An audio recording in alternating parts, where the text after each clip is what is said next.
It says that her eyes opened when Adam partook of the fruit and Eve partook of it first. She eats it, and then she gives some to her husband. Do you think if her eyes had popped open and she had seen things the way that Adam later saw things, that she really would have wanted him to eat it? Or do you think she would have been like, stay away, don't touch it? But she tries to get her husband to eat some, and then when he eats it, it says, then the eyes of both of them were open, because Adam was the head of the human race. He was the elected head of the human race, and whatever he did affected all of creation. It affected all of humanity. So when Adam bit into the fruit, Eve then really bit into the fruit, and that's when her eyes opened, and that's when the knowledge of good and evil was imparted to her as well. And it was imparted to all of us as well. And you know why God removes them from the garden? Not because He removes them from His presence. That's a great myth, and that's a great lie that for years has fostered this lie of separation. That God's on one side of a great cavern and we're on the other side of a great cavern. That is not truth, and we get that from the book of Genesis, where we believe that God booted Adam and Eve from His presence. But it doesn't say He booted them from His presence. It says He booted them from Eden. Why? Because the tree of life was there, and had they reached out their hands and eaten from the tree of life, they would have lived forever. And therefore they would have lived forever in that fallen state, and they would have been irredeemable. And if the knowledge of good and evil spread to all of us, then the tree of life would have spread to all of us as well, and we would have all been born eternally in Adam, and we would not have been able to escape it.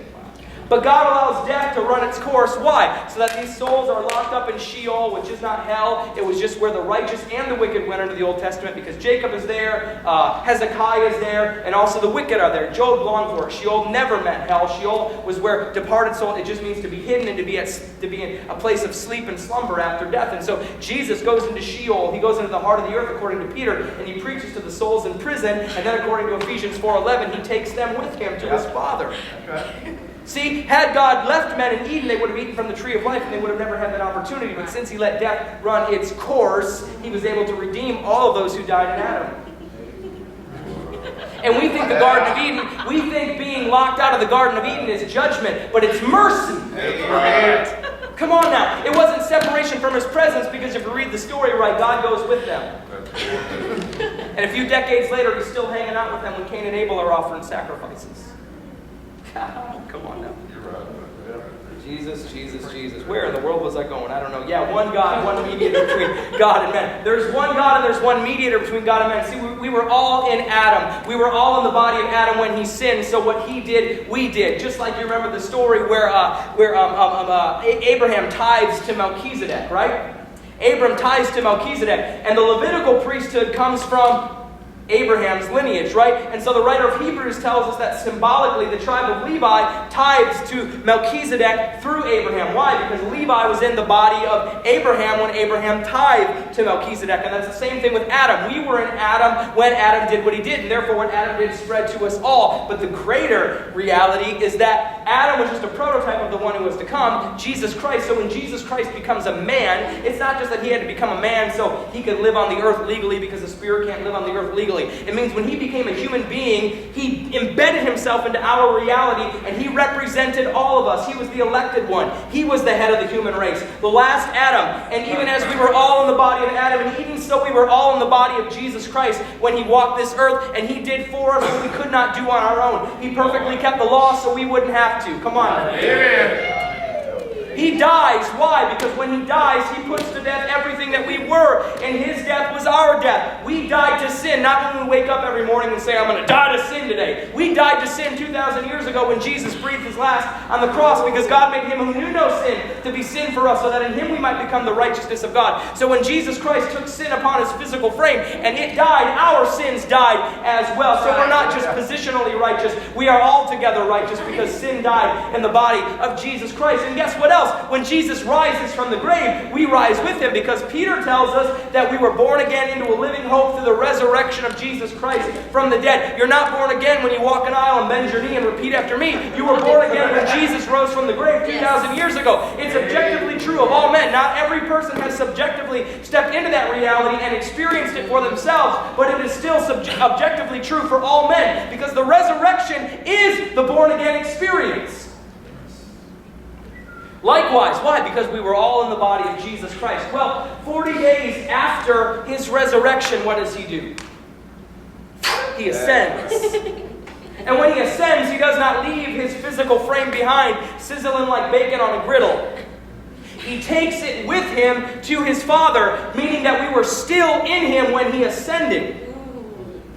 If his death was our death, and his resurrection was our resurrection, then his ascension is our ascension. Meaning when he ascends, that's when the adoption is realized, because that's when the mediation takes place. There's one God and one human race and one mediator between God and the human race, the man, Jesus Christ. Because in his flesh, we're exalted into the Father's presence and seated at the Father's right hand.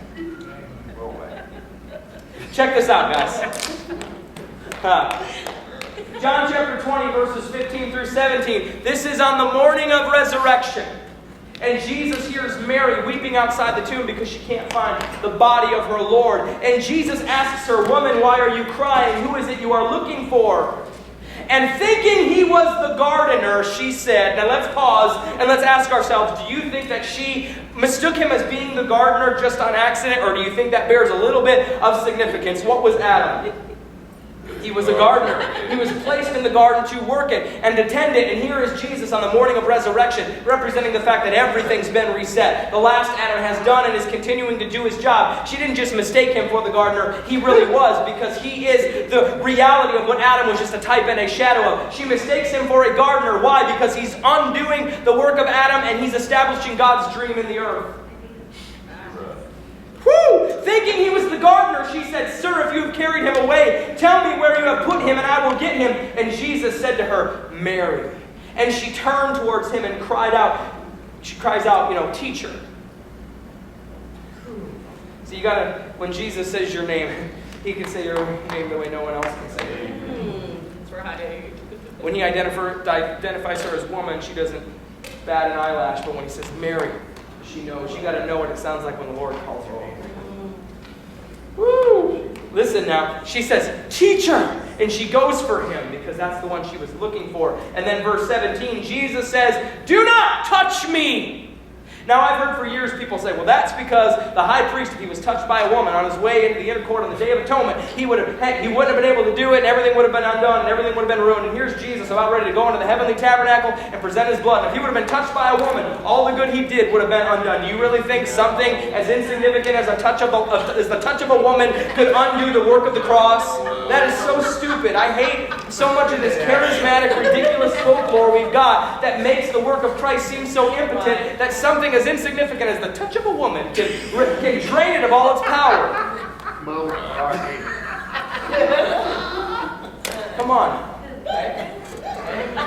I'm trying to pop anybody's feminist bubble, but women are I love you. He doesn't say don't touch me. He says do not cling to me. And if he says don't cling to me, it means she already touched him. He says don't keep holding on to me. Oh, this is good. Don't cling to me. Why? For I have not yet ascended to the Father.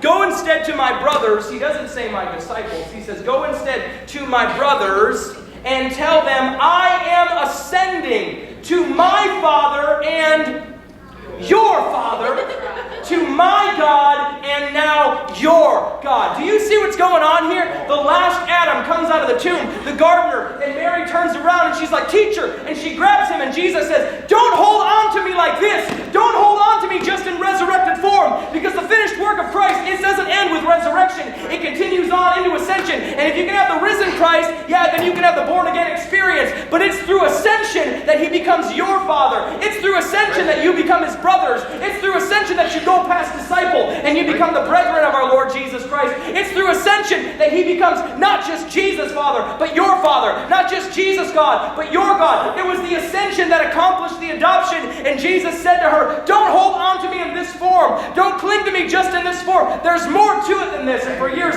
we've clung just to the resurrected Christ, but we haven't really had an understanding of the ascended Christ, because it's not just about being born again. It's not just about being free from sin. And it's not just about being born again. It's about being exalted into the holy, holy, holy, and the holy, holy, holy, filling the whole earth with its glory. It's not just about being born again. It's not just about being free from the influence of Adam. It's about being exalted into the Trinity through the ascension of Christ.